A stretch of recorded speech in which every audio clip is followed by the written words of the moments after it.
Hello friends, welcome back to our channel subscribe for stocks. आज हम बात करेंगे एक बहुत ही बेहतरीन फार्मा कंपनी के बारे में। और आपको मैंने लास्ट वीडियो में भी बताया था कि किस तरह से फार्मा इंडस्ट्री में अपॉर्चुनिटीज़ इमर्ज हो रही हैं। और उसमें भी मैंने आपको बताया था कुछ 3 शेयर्स जहां पर कि रशिया के पॉइंट ऑफ व्यू से, बिकॉज नेक्स्ट मंथ एक डेलीगेशन रशिया जाने वाला है एंड वहाँ पर काफ़ी अपॉर्चुनिटीज़ अवेलेबल है because majority of MNC companies है moved out of Russia market and that gives a very very big opportunity for all the Indian pharma companies like Cipla, doctor Reddy's, Hetero labs and all those kind of similar sort of companies. उसी के continuation में वो अगर आपको video देखना है तो मैं आई बटन में आपको वो दे दूंगा, आप वहाँ पर जाकर उस वीडियो को डिटेल में देख सकते हैं, जहाँ पर हमने not only the news which broke out but apart from that we have also assessed all 3-4 companies on the chart also. तो वो आप देख के अपना डिसीजन ले सकते हैं। इसके अलावा एक और मेरे को कंपनी बहुत ही बेहतरीन लग रही है, उसके बारे में हम बात करेंगे डिटेल में इस वीडियो में। But before we get into this video I would request all of you to subscribe my channel and hit the bell icon so that you'll get the notification as and when I put new videos on my channel. So let's quickly start this video. इस particular video को start करने से पहले जो company का नाम है वो मैं आपको बता देता हूँ। कंपनी का नाम है ग्लैंड फार्मा। ग्लैंड फार्मा का हाइलाइट्स क्या है? ग्लैंड फार्मा का हाइलाइट्स ये है कि ये 550 करोड़ का केपेक्स करने जा रहा है to add complex injectable capabilities. इसके अलावा एक रीपर्पज़ करने वाला है अपनी वैक्सीन फैसिलिटीज़ को for biologics on the cards. तो बायोलॉजिक्स में काफ़ी अपॉर्चुनिटीज़ दिखती हैं, उसी वजह से वो रीपर्पज़ कर रहा है अपनी एक वैक्सीन फैसिलिटी को। Emerging markets to lead medium term growth. तो इमर्जिंग मार्केट्स काफ़ी इंपॉर्टेंट पार्ट अपना प्ले करने वाले हैं। Margin pressure to remain in the near term. तो मार्जिन प्रेशर रहेगा, उसमें कोई दो राय नहीं है, but accumulate for the long haul. तो लॉन्ग टर्म पर्सपेक्टिव से आप इसको डेफिनेटली एक्यूमुलेट कर सकते हैं। इसके अलावा ग्लैंड फार्मा का इनऑर्गेनिक अपॉर्चुनिटी जो है अ की watch in the near term, because inorganic opportunities काफ़ी हैं और इनके पास पैसा काफ़ी है अपने बुक्स पर। तो while the market looks volatile, gland Pharma makes a cut for longer hall, क्योंकि जो rising prevalence of chronic diseases and growth of biologics wherein injectables have a role in treatment and drug delivery। तो वहाँ पर इसमें काफ़ी opportunities available हैं। जो chronic disease बढ़ रहे हैं और बायोलॉजिक्स में जो ग्रो हो रहा है मार्केट, वहाँ पर इंजेक्टेबल्स भी काफ़ी अंडर पेनिट्रेटेड है और इसी वजह से इंजेक्टेबल्स की वजह से ही ग्लैंड फार्मा को अपॉर्चुनिटी दिखती है। ग्लैंड फार्मा एक यूनिक प्ले है on the expanding domain of generic injectables. तो यूनिक कैसे है? So far its strong CDMO platform. तो एक ये contract development and manufacturing organisation है and impeccable regulatory compliance history has helped it to gain a leading market share in some of the generic injectables. तो इसमें एक बहुत ही amazing चीज़ है कि जैसे आप सुनते होंगे कि US FDA की ऑब्जर्वेशन आई है और US FDA ने आपको काफ़ी फॉर्म 483 दिया है। इस पर्टिकुलर कंपनी को आज तक US FDA से कभी भी कोई भी ऑब्जर्वेशन नहीं आई है। सो आप समझ सकते हैं किस तरह का कंप्लायंस इस कंपनी ने अपने मैन्युफैक्चरिंग में रखा हुआ है। जैसे जैसे कॉम्पिटिटिव इंटेंसिटी बढ़ेगी, one needs to track how the company forays into the complex injectable. तो वो एक देखने वाली चीज़ है फ्यूचर में कैसा ये प्ले करते हैं। Now let's talk about the supplementing capabilities। FY22 में कंपनी ने 4 प्रोडक्शन लाइंस ऐड की है at the sterile injectable facility. तो 4 जो लाइंस ऐड की हैं, thereby enhancing its formulation capacity by 25%। New lines would help the company to develop a complex injectable pipeline for suspensions, hormones and emulsions based product. तो ये इस particular suspensions, hormones and emulsion based products पे focus करने वाले हैं। इसमें ये 4 जो प्रोडक्शन लाइंस ऐड की हैं वो काफ़ी हेल्प करने वाली हैं। इसके अलावा company is looking forward to forging partnership to accelerate its entry into the biologic CDMO market. तो ये अपने पार्टनरशिप्स के बारे में भी देख रहे हैं कि कहाँ कहाँ पे ये पार्टनरशिप करके अपना एक्सेलरेट कर सकते हैं एंट्री को। Company plans to leverage on its strong know-how in biologics market and in the manufacturing know-how of its parent Fosun Pharma Group। Fosun pharma group जो है एक चाइनीज़ कंपनी है, जो इनका पेरेंट है। उनकी काफ़ी स्ट्रॉन्ग कैपेबिलिटी है, उनका नो हाउ है मैन्युफैक्चरिंग को लेके, और उसी को वो लेवरेज करना चाहते हैं। अबाउट 80+ बायोलॉजिकल ड्रग्स, ये बहुत इम्पॉर्टेंट पॉइंट है कि 80 से ज़्यादा बायोलॉजिकल ड्रग्स जो हैं are going to lose exclusivity in the US and Europe market from 2021 to 2025। 80 से ज़्यादा बायोलॉजिकल ड्रग्स जो हैं वो अपनी एक्सक्लूसिविटी को लूज़ करने वाले हैं 2021 से 2025 के बीच में। एंड इसीलिए आप देखेंगे तो ग्लैंड फार्मा ने रीपर्पज़ किया है वैक्सीन फैसिलिटी को फॉर बायोलॉजिक्स। वो एक इंटरेस्टिंग प्ले देखने वाला होगा कि वो किस तरह से पैन आउट होता है in near future. Further in the next 2 years the company has a capex plan of 550 crore, जो मैंने आपको हाईलाइट्स में बताया था 550 करोड़ का केपेक्स प्लान कर रहे हैं, aimed at strengthening the portfolio for complex injectable, increasing the capacity of enoxaparin जो है 10%, वर्ल्ड का इनॉक्सीपेरिन जो है 10% आता है वो ग्लैंड फार्मा बनाता है, and expanding warehouse capabilities and APIs। तो इस तरह की अपॉर्चुनिटी इनको दिखती है। In addition the company is confident of closing inorganic acquisitions as a valuation are reasonable due to the recent market correction. तो ये जो इनऑर्गेनिक एक्विजिशन है उसके ऊपर भी ये काफ़ी कीनली वॉच आउट कर रहे हैं, और अभी रीसेंट मार्केट करेक्शन में वैल्यूएशन भी बड़ी ज़बरदस्त हो गई हैं कंपनीज़ की। तो इसमें जो है Gland Pharma is planning to acquire advanced stage assets of complex injectable and APIs in the fermentation value chain.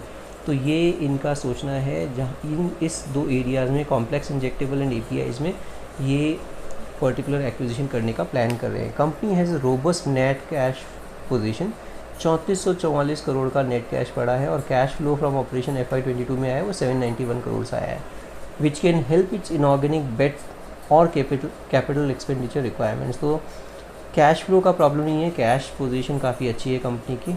Higher operational cost hits Q4 margin, तो ये जो ऑपरेशनल कॉस्ट बढ़ी है उसकी वजह से Q4 की मार्जिन हिट हुई है, वो सभी कंपनीज़ की मार्जिन हिट हुई है, नॉट ओनली ग्लैंड फार्मा, और इसी वजह से ये कूल ऑफ भी हुआ है अपने टॉप से। So not only Gland but most of the companies, be it pharma और be it anything else also. अगर हम रीसेंट परफॉर्मेंस की बात करते हैं Q4 में, तो sales growth of 24% YOY was backed up by 32% growth in the rest of the world. So since rest of the world जो है वहाँ वो 19% सेल्स का कंट्रीब्यूट करता है, और वहाँ पर 32% का ग्रोथ हुआ है, जिसकी वजह से 24% का YOY सेल्स ग्रोथ दिखा है। इसके अलावा 137% का ग्रोथ हुआ है डोमेस्टिक मार्केट में भी, जो कंट्रीब्यूट करता है ऑलमोस्ट 14% ऑफ सेल्स। तो इन दोनों के चलते ही ये 24% का जो सेल्स ग्रोथ है वो मेंटेन कर पाए हैं। Among notable registrations during Q4 in new geographies and dexmedetomidine and ertapenem and tigecycline, तो ये कुछ इन्होंने Q4 रजिस्ट्रेशन किए हैं, Q4 में रजिस्ट्रेशन किए हैं, और इस वजह से भी आने वाला टाइम थोड़ा ठीक दिखता है। The core market the US, Europe, Canada and Australia which constitute 67% of sales, out of which 61% I think सिर्फ और सिर्फ US मार्केट से ही आता है इनका सेल्स, ओनली 8% से ग्रो हुए हैं। इसी वजह से ये जो 24% का जो नंबर है वो थोड़ा सा डिप हुआ है। Here growth rate was lower than the usual run rate due to the shortage of syringes। तो ये एक सप्लाई कंसर्न्स बने हुए हैं। EBITDA margin were impacted by the changes in geographic mix and higher logistics and utilities cost। तो EBITDA margin impact हुए हैं geographic mix की वजह से and higher logistics and utilities cost की वजह से।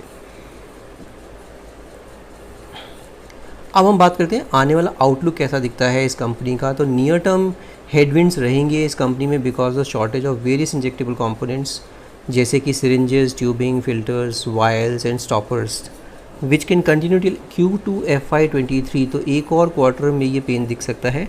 Company sourcing from alternate vendors and airlifting it instead of sea route to cut down the lead time, which is adding to margin pressure। तो क्योंकि काफ़ी delays हो रहे हैं और ये एयरलिफ्ट करवाने के बारे में सोच रहे हैं, ऑल्टरनेट वेंडर्स के से बातचीत हो रही है, और एयरलिफ्ट इसलिए करवा रहे हैं बिकॉज सी रूट के थ्रू टाइम और ज़्यादा लगेगा, और वो time is money and that is how they need to cut down the lead time, and this will also impact their margins. But having said this, they cannot just go to their customer and say that since we don't have that products we cannot supply it. उसी की वजह से I think अगर वो supply कर देते हैं, this is an added advantage. This is weighing on the company's near-term growth trajectory for the US market. Having said that, the launch pipeline remains steady as Gland Pharma plans to launch about 24 molecules in the first 3 quarters of 23. तो 24 नए molecules launch करने वाले हैं next 3 quarters of FY23 जो कि ये साल चल रहा है. Other aspect to watch is the changing product mix as covid related demand has eased. तो अब क्या होगा, जो बेसिकली डिमांड है वो ग्रेजुअली शिफ्ट होगी towards injectable used in elective surgery. अभी तक कोविड के चक्कर में इलेक्टिव सर्जरी नहीं हो रही थी, उस वजह से भी काफ़ी प्रेशर था. However the company still sees good growth runway for enoxaparin which is used to prevent blood clots and was in huge demand during COVID-19. तो ये inoxaparin का भी यूज़ बना रहेगा आने वाले टाइम में भी. इसके अलावा अगर आप देखेंगे तो जो ग्लैंड फार्मा है वो इनॉक्सापेरिन का अप्रूवल दे रही है नए नए टेरिटरीज़ में where competition is lower than the US market and the only reason the company is avoiding is Europe, because Europe में क्या है काफ़ी प्राइसिंग प्रेशर है एंड कॉम्प्लेक्सिटी ऑफ रजिस्ट्रेशन और also the reasons why Europe they are avoiding it. इसके अलावा आप देखेंगे तो it is notable that company currently has a global market share of around 10% in enoxaparin. जो मैंने आपको बताया था इनॉक्सापेरिन में ग्लोबल मार्केट शेयर रखता है 10% and is looking at China as a promising market. China भी प्रॉमिसिंग मार्केट है. However this market could be contested as peers in China are backward integrated. तो उसमें थोड़ा मार्जिन का खेल रहेगा और इसी वजह से जो वहाँ पे पीयर ग्रुप्स हैं वो हो सकता है उनको एडवांटेज रहे in China market. Further, a foray into China remains a key watch for other products as well. There has been a delay with respect to working with regulators in China due to recent COVID-19 restriction. तो वहाँ पे कैसा play out होता है वो भी देखने वाली बात होगी. Overall in FY23 the management expects a moderation in growth trajectory due to the high base effect और इसी वजह से higher growth is expected from the rest of the world portfolio. तो अभी भी आने वाले टाइम में भी rest of the world portfolio में ही से ही ग्रोथ ड्राइव हो सकती है where the company is planning new launches and registration, जहाँ पर कि अभी नए लॉन्चेस भी करने वाली है और इस वजह से थोड़ा सा जो ग्रोथ आएगा वो मेजरली ग्रोथ US यूरोप से ना आके वो रेस्ट ऑफ द वर्ल्ड से आएगा. एबिडा मार्जिन फ्रंट पे बात करते हैं तो near term guidance remains in the 35 to 37% range, 35 से 37% रेंज में रहेगा एबिडा मार्जिन, जो कि which is a very good margin I would say. अगर वो इसको देख के भी मार्केट इसको गागा नहीं है तो I think this is something which you need to think about it. We believe margin can undershoot in the near term due to the continuation of various supply side challenges. जो supply side challenges हैं हमने बताए हैं Q2 FY23 में रहेंगे, but अगर आप long term के बारे में सोच रहे हैं तो इस कंपनी को रडार पर रख सकते हैं. वैल्यूएशन पॉइंट ऑफ व्यू से देखते हैं तो post the recent correction and downward adjustment in estimates Gland Pharma is trading at 17 times EV/EBITDA for FY24 estimate. This is at a discount of 20% to peers such as Syngene and Divi's lab. तो सिंजीन और Divi's lab से 20% discount पे ये मिल रहा है आज की तारीख में. नियर फ्यूचर की बात करते हैं, the equity market looks fragile. इसी वजह से Gland Pharma makes a cut for the longer haul rather than the short term game.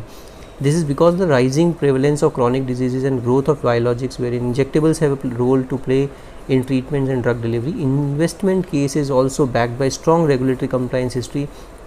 Strong regulatory compliance history में मैंने आपको बताया कि US से आज तक भी कोई ऑब्जर्वेशन नहीं मिला है इनकी मैन्युफैक्चरिंग फैसिलिटीज़ को लेके. अर्निंग्स प्रोजेक्शंस के बारे में क्विकली बात कर लेते हैं. FY20 में जो इनका रेवेन्यू था वो था 2633 करोड़ और FY21 में हुआ 3463, FY22 में आया 4401 करोड़, 23 में एस्टीमेट लगाया जा रहा है 5193 करोड़ एंड उसके बाद 6491 करोड़. एबिडा की बात करते हैं तो एबिडा भी इसी तर्ज पे 1095 से बढ़कर FY24 तक 2272 करोड़ होने का अंदाज़ा है. और एबिडा मार्जिन की बात करते हैं तो 41.6% जो था FY20 में वो अभी FY21 में 37.6 हुआ, 34.3 हुआ FY22 में और FY23 में भी 34.5% रहने का अनुमान है और FY24 एस्टिमेटेड में भी 35% का ही अनुमान लगाया जा रहा है. नेट प्रॉफिट अगर आप बात करते हैं 773 करोड़ था नेट प्रॉफिट ये भी कंसिस्टेंटली बढ़ रहा है और बढ़ेगा भी आने वाले टाइम में। 1823 करोड़ हो सकता है FY24 में। प्राइस अर्निंग मल्टीपल जो है अभी FY22 में 35 का प्राइस अर्निंग मल्टीपल है, बट आने वाले टाइम में जो प्राइस अर्निंग मल्टीपल आ रहा है वो 29 FY23 में और 23 FY24 में दिखता है।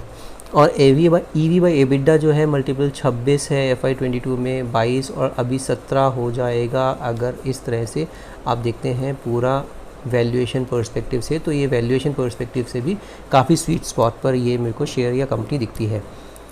ये मैंने जो पूरा डेटा उठाया है वो उठाया moneycontrol.com से, तो आप कर्टसी moneycontrol.com है, अगर आप भी देखना चाहते हैं वहाँ जाकर अपना ये डेटा पढ़ सकते हैं।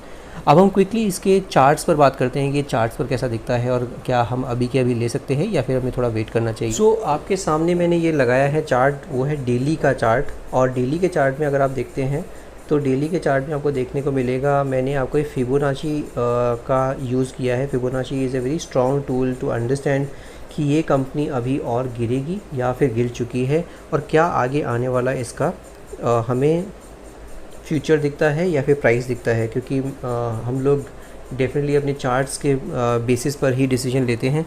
और इसके पॉइंट ऑफ व्यू से अगर हम देखते हैं तो फिबोनाची रिट्रेसमेंट के पॉइंट ऑफ व्यू से अगर आप देखेंगे तो फिबोनाची के रिट्रेसमेंट के हिसाब से ये ऑलरेडी 2583 जो है इसका 78.6% रिट्रेस हो चुका है अपने हाई से। तो देखने वाली बात है कि हमारा ऑलमोस्ट 4300 से गिरता गिरता ये आज की तारीख में 2583 तक नीचे आ गया था और उसके नीचे जाकर फिर से रीबाउंड दिखाया है। अभी 2643 पर ये अभी स्टॉक बंद हुआ है। कहाँ तक जा सकता है? 2961 जो कि इसका है 61.8% रिट्रेसमेंट। इस पर्टिकुलर लेवल तक ये जाने की क्षमता रखता है। बट अगर हम बात करते हैं इसमें एक और फैक्टर को ऐड कर देते हैं in terms of our analysis, तो आप देखेंगे इसका पहला पड़ाव आता है 2724 रुपये, जो इसका है 20 डे एक्सपोनेंशियल मूविंग एवरेज। 2724 इसका पहला पड़ाव मान के चलिए। अगर ये 2724 निकाल देता है, फिर आता है इसका 2900 का टारगेट। तो 2900 इसका सेकंड टारगेट होगा। 2900 भी अगर ये निकाल देगा तो फिर इसका बड़ा हर्डल जो है वो है 3100 रुपये के आसपास, 3090 3100 रुपये तक फिर ये रैली दिखा सकता है। और फिर उसके बाद ऑलमोस्ट ये अपनी अपवर्ड ट्रेजेक्ट्री को निकालने के लिए तैयार हो जाएगा। 3100 के बाद ये जैसे ही 3200 को क्रॉस किया, उसके बाद इसका अपवर्ड ट्रेजेक्ट्री बड़ा ज़बरदस्त तरीके से ऊपर निकल सकती है और फिर आपको अपने हायर लेवल्स पर भी ये स्टॉक्स दिख सकता है। अभी इसको एक्यूमुलेट करने की स्ट्रैटेजी आप रखिए। 2550 तक अपना इसमें स्टॉप लॉस लगाकर अगर आप शॉर्ट टर्म या लॉन्ग टर्म में भी इन्वेस्टमेंट करना चाहते हैं तो भी आप इसमें कुछ 2550 का स्टॉप लॉस लगाकर इसमें बने रह सकते हैं और आने वाले टाइम में आपको बहुत ही अच्छे इसमें लेवल्स दिखेंगे। हालांकि हर लेवल पर थोड़ा रेजिस्टेंस फेस करेगा ये स्टॉक और इसीलिए थोड़ा पेशेंस की आपको ज़रूरत होगी। तो आज के लिए इतना ही। अगर आपके पास अभी तक अपना डीमैट अकाउंट ही नहीं है तो डीमैट अकाउंट आप खुलवा सकते हैं। लिंक मैं आपको डिस्क्रिप्शन बॉक्स में दे रहा हूँ। एंजल वन के थ्रू आप अगर डीमैट अकाउंट खुलवाते हैं तो you will get free delivery, zero charge on your deliveries and at the same time everything is online. आपको कुछ नहीं करना है, उसमें आप अपना बेसिक डिटेल्स भरेंगे और आपको घर बैठे ही आपका डीमैट अकाउंट ओपन हो जाएगा। इससे डीमैट अकाउंट खुलवाने से दो फ़ायदे हैं। एक तो आपको डिलीवरी पर कोई चार्ज नहीं देना और secondly you can reach out to me for any of your stock market related queries. So आपको अगर मेरी वीडियोस पसंद आ रही हैं तो आप मेरा चैनल सब्सक्राइब कर सकते हैं। बेल आइकन दबाना बिल्कुल मत भूलिए। So will see you in the next video. Thank you so much for watching this video.